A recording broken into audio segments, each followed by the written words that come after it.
7h, 9h. Europe 1 matin.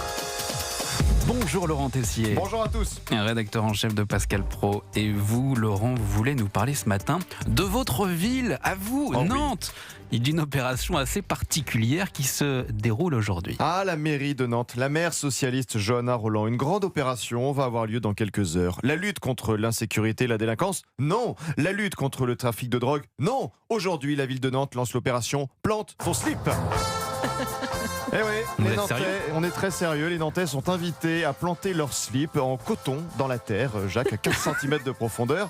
L'expérimentation a pour but, je cite, de sensibiliser à la richesse biologique des sols. Une fois que votre slip blanc, de préférence, est enterré, vous attendez quelques semaines pour voir ensuite si le textile s'est dégradé, ce qui voudrait dire que la vie du sol est active.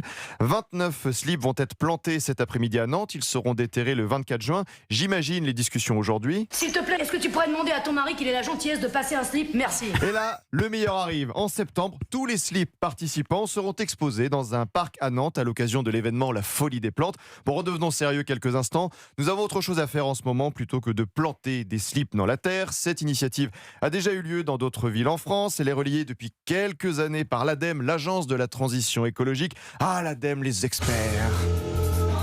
En novembre dernier, le député RN Laurent Jacobelli avait dénoncé cette opération. Plante ton slip, excusez-moi la délicatesse. Oui, on l'a déjà eu. Oui, mais je vais le refaire parce qu'il est inacceptable qu'on propose d'utiliser l'impôt des Français pour de telles choses ridicules et idéologiques. Quand on en est arrivé à ce niveau de dinguerie, il faut dire stop. Alors nous disons stop. Des gens sont payés pour ces projets. Le député Les Républicains Philippe Juvin en avait parlé l'an dernier à l'Assemblée. L'opération Plante ton slip, c'est une opération de l'ADEME.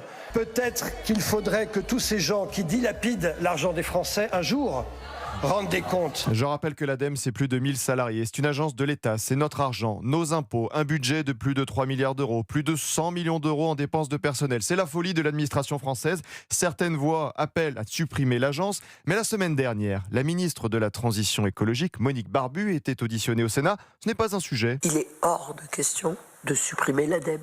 On n'a jamais dit ça. On n'a jamais écrit ça. L'ADEME gardera son statut plein et entier, gardera sa gouvernance pleine et entière. Nous cherchons à faire quelques économies en ce moment. Nous cherchons des solutions pour aider les automobilistes qui subissent l'augmentation des prix des carburants. Allons chercher l'argent dans des agences de l'État qui nous coûtent un pognon de dingue. Mais non, on préfère l'opération Plante ton slip. Encore une fois, rigolez pas, ça est votre pognon. Merci Laurent Tessier.